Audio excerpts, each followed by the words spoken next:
સુરત શહેરના અડાજણ ગામમાં રહેતા 19 વર્ષીય કોલેજના વિદ્યાર્થી જેસલ ભાવિન મેસરિયાનું અકસ્માતમાં દુઃખદ મૃત્યુ થયું છે।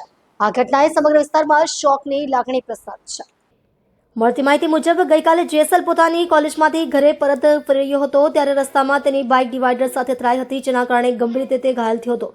ઘટના સ્થળે જ તેની હાલત નાજુક હતી। આસપાસના લોકોએ તેને તાત્કાલિક સારવાર માટે ખાનગી હોસ્પિટલમાં ખસેડ્યો હતો, પરંતુ ત્યાં ડોક્ટરે તેને મૃત જાહેર કર્યો હતો। જેસલ હાલમાં કોલેજમાં અભ્યાસ કરતો હતો અને પરિવારનું એકમાત્ર સંતાન હતો। તેના અવસાન પછી શોકાતુર માતા પિતાએ મોટો નિર્ણય લેતા તેના અંગદાનનો નિર્ધાર કર્યો, જેના અનુસંધાને જેસલના ચક્ષુદાન કરવામાં આવ્યા છે। આ નિર્ણયની સમગ્ર સમાજમાં પ્રશંસા થઈ રહી છે। આ અંગે સામાજિક કાર્યકર્તા મહેશભાઈ પટેલે જણાવ્યું હતું કે પોતાનું એકનું એક સંતાન ગુમાવ્યા બાદ પણ માતા પિતાએ અંગદાન જેવો મહાન નિર્ણય લઈને સમાજને પ્રેરણા આપી છે।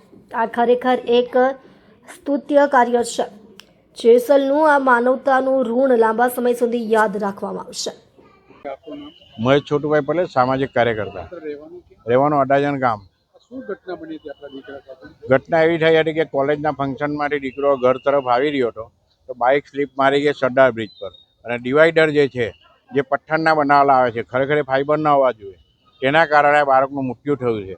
અને બાળકના વાલી વારસોએ જે છે, દાદા દાદી પપ્પા, એ લોકોએ બાળકનો અમારે અંગદાન કરવું છે, એટલે મેં નિલેશ માનલેવાલ સાહેબનો સંપર્ક કર્યો અને એમણે કહ્યું કે અંગદાન તો હવે ચાલશે નહીં, ઓર્ગનેટ તો બધા એ થઈ ગયા છે, એટલે તમે ચક્ષુદાન કરી શકો છો। એટલે અમે ચક્ષુદાન તરફ ફેરાયા અને ચક્ષુદાન આ દીકરાનું અમે કર્યું છે।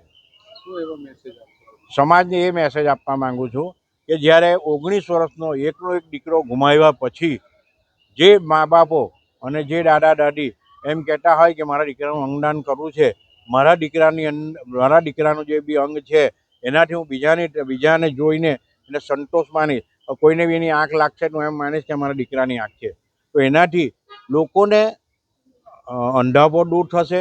અને આ જે અંગદાન કરવાની જે પ્રક્રિયા છે એ સતત સમાજમાં ચાલતી રહે અને સમાજના લોકો આ પ્રક્રિયામાં જોડાય મોટા ભાગે, અને સમાજ આ પ્રક્રિયા કરતો રહે અને અનેકો લોકોના જીવન મળે એવું મારી એ છે।